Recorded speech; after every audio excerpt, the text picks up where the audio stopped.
Just get a straw. Just get a straw and start sipping their bubbles while they're talking to somebody. You better guard your beer. Welcome to Bad Beer, the show where we go on a quest to find the world's greatest beer. Today we've come together to answer the age-old question, what beer should you take to a St. Patrick's Day party? My name is Tom, and I'm your host as we try St. Paddy's Day Irish beers. Beer number 1, St. Fatty's Irish Style Red Ale.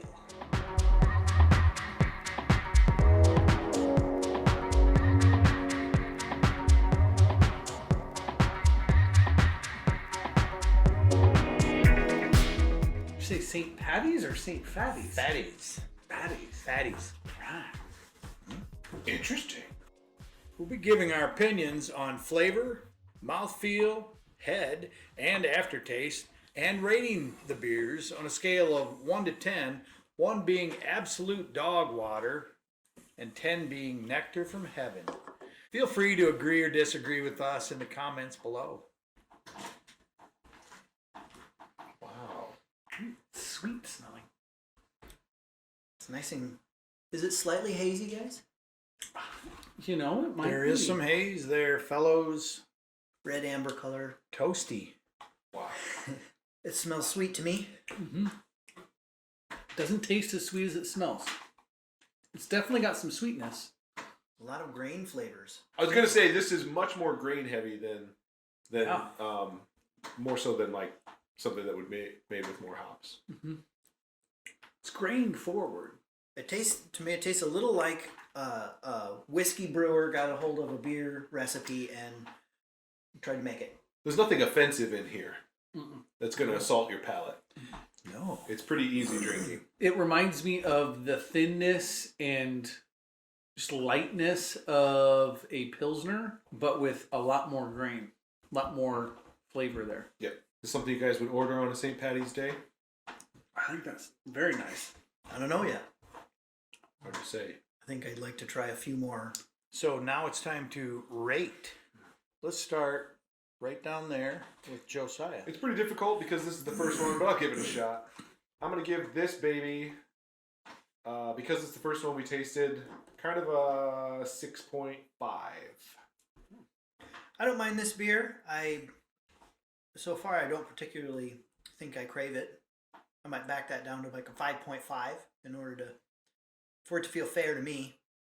So maybe I'm going to be a little harsh on it, but 5.5. Okay. Joel. I'm going to go with a 6.7. And the reason why I say that is if I feel like a light beer, that texture, but I want something that's got a little more flavor, you've got that grain and then you've also got that yeasty feeling around the edge of my tongue. I like that. Nice little aftertaste. I like it. I was actually, before Josiah said 6.5, I was going to claim that. So I'll go with 6.5 also.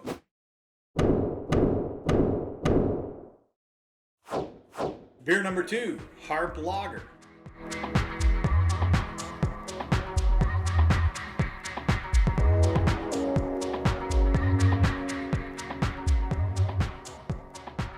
oh, this is a train of gladness happening. Yeah. I missed its beginning.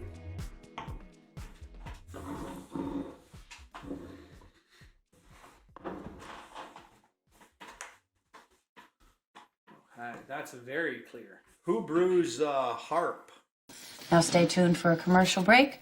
Well, Dad, I'm reading here on the bottle that it's Guinness in Dublin, Ireland. Imported by Diego Beer Company, New York, New York. Oh. I would have almost guessed that this was a Pilsner, as light as this is. Crisp, clear, satisfying. Everything you want in a beer. Doesn't taste like an Irish anything. Tastes like a lager. It tastes like a very light lager to me. It's That really mouth- close to a Pilsner. That's got a wonderful characteristic, just washing. I like it. Very crisp and clean. And it's good cold. Yeah. Tastes like someone watered down my lager a little bit. For me, How does it fit into your St. Patrick's Day plan? What um, kind of a rating would you... I don't think that would fit in. There's nothing bad about it, but there is nothing for me to talk about. I don't think so. I'm gonna go with a 4.8. I'm skipping. Where are you at, Jamin? I tend to not enjoy the White Claws and the Trulies and the I call them fizzy flavored water drinks. This to me is they flavored it with a beer flavor, my water, and that's what happened to this. So I'm going to give this a 4.5. I would compare this to a Miller. I think I'm going to put this right at the left out position in my St. Patty's Day repertoire. It's Okay. not something I'm going to go for. I'm going to give this a 4.7. Wow, Probably. you guys are rocking me out. I'm at 6. I kind of like it. It's refreshing. Cuts through all of the day's everything. So right now that's my number 2. Out of 2. 2 out of 2.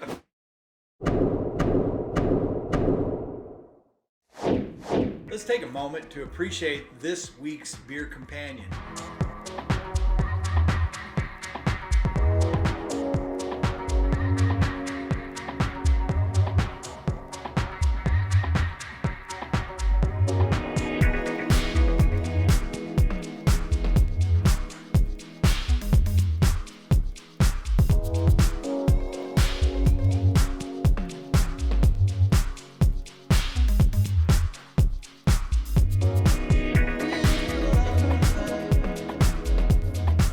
This, of course, is corned beef and cabbage, a traditional Irish American dish. If you want to make this amazing food for yourself, check out the link below. Try it out, guys. What do you think?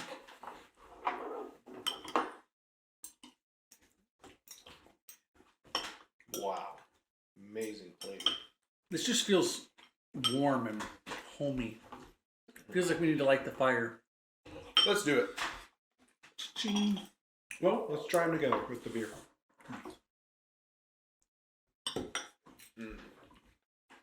That plays really nice together.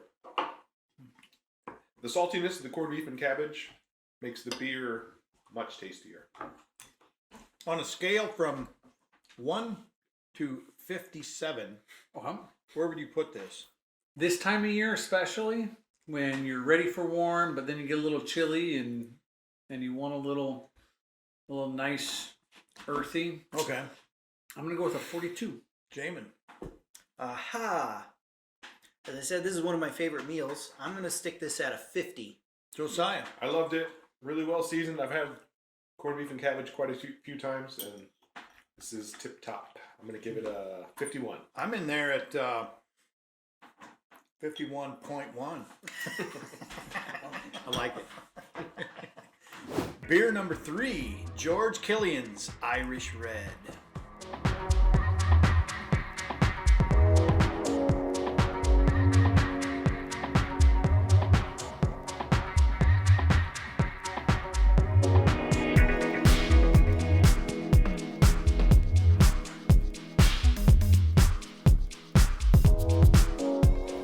Gladness trains. So I'm a little bit concerned, and I'll tell you why.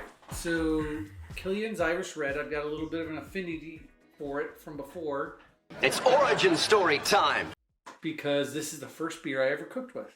I think there was about 2 months in my first 18 years of my life that there was beer in the fridge. And this was it. And I used it for cooking because I had seen something where you can use wine for cooking. So I thought, Killian's Irish Red, that'll work. Actually, it was pretty good. Tilapia. Wasn't bad. Beer batter fish. Yeah. I didn't know how to make batter though. It was just beer fish. It's just beer fish. It's probably Beer soaked fish. I wonder if you tasted that recipe again, it wouldn't be so good. That's what I'm afraid of. This is the beer in college that me and my buddies would go to a bar and we'd sneak in because we weren't supposed to be drinking. And He had was over this. 21. Yeah. They had this baby on tap, and they would serve it in these frozen beer mugs. And it was the best beer, the best drink I'd ever had. And they served Mexican food. So you're eating Mexican Yolandas was what we would get, and you're drinking Killian's Irish Red. It was the greatest experience of my life. This is not the same. What's good mouthfeel? It's clear, very nice amber color.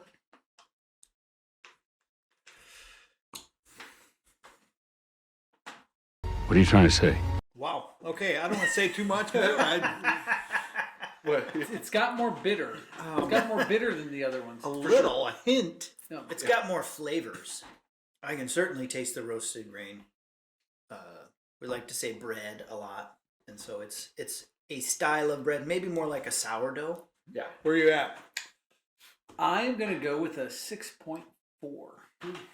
I think it had a little. It's different flavors, maybe a little more flavor than the first one, but the feeling that I had in the mouth when I drank that first one compared to this one, I think I like that first one better. I'm at 6.7. Like this a little bit more. I want to give this a 6.12. I do think it's better than the first one, and the second one, I like it. I don't know if it's because I have a nostalgia with this one or a history with it. I like this one the best. We're giving it a 7-1. Beer number 4, Guinness Draught Stout.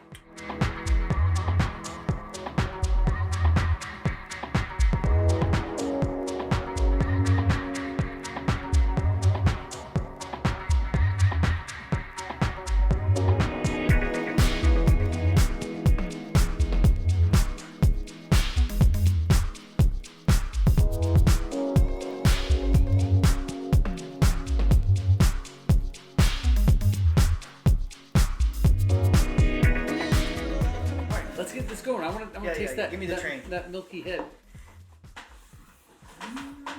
You're making me uncomfortable. Wow, I'm you serious, cannot even. You can barely see through this. It's as dark a red as I've ever seen. Mm-hmm. Red. Oh. Oh yeah. Okay. All right. It's like looking into your soul. That's a stout. Is your soul lost? Wow. Not a lot of smell to me. It's not very fragrant. Slight smell of a beer.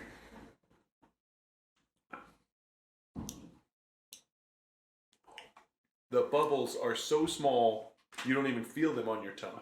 It must be the nitrous, right, Joel? Yep. It is. So Guinness is a beer that I will only drink if they have it on nitrous. If I go to a place and they don't have it on nitrous, I just won't even do it. Or in bottles or cans. Are you saying nitrous like nitrous oxide, or are you saying nitrogen? I don't know. I don't know what it is. Whatever they say, nitrous. I don't know. Whatever it is. Nitrogen is very different than nitrous. But they know what you mean. when I'm you not order a it. scientist. This is like a cold brew coffee almost.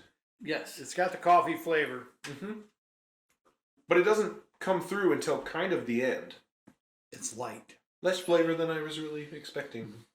I thought there'd be quite a bit. I mean, you get that coffee flavor, but it's sort of a weak coffee. Yes, you drink the head and you're like, I almost want to get another beer just to have that creamy head. Yeah. It is really good. So you're kind of sipping the bubbles off of the neighbor next to you. I sure would. I would. I order one for my wife and just drink and top it off. Just get a straw. Just get a straw and start sipping their bubbles while they're talking to somebody. You better guard your beer. Okay. Josiah. I'm going to say that this is completely different than all the other beers that we tried tonight. It's sort of in a category all of its own. Maybe it's because I had this built up in my brain so much and it has let me down compared to what I had in mind. I think I'm going to order the Killian's Red over this. So I'm going to give this a 6.9. I like how smooth this beer is. I like its light demeanor. To me, this is probably the best beer I've had tonight, and I'm going to give that a 6.2. 6.2. Joel. I just wish it was what it could be. And this is not a reflection of Guinness in general. Again, I've stated my opinion very clearly. But I got to go with a 6.4.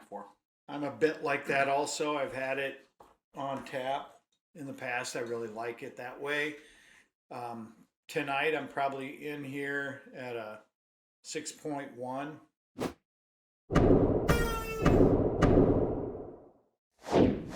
All right. It's now time for the final tally. Here's your bad beer of the week. George Killian, Irish Red.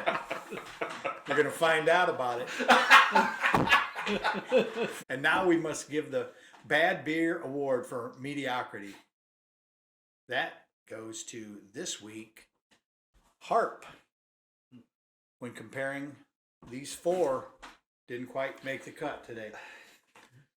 So at your St. Patty's Day party, you don't have to drink green beer. You could go with a red, Irish Red by George Killian's. And take Josiah's recommendation. And try it in a frozen frosty mug.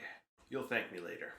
Remember, this is not an overall reflection of the beer, but our opinion on it in the context of the beers we compared it to. If you enjoyed this week's episode, please give us a like and subscribe. Ding. We have links to more information on all the beers we tried today, so feel free to check them out for yourself. To close, we bring you this week's beer fact. Beer fact. Beer fact! Green St. Patrick's Day beer was not invented in Ireland. It originated in the United States and was invented by Dr. Thomas Curtin, an eye surgeon. Don't forget to drink responsibly and with friends. It's more fun that way.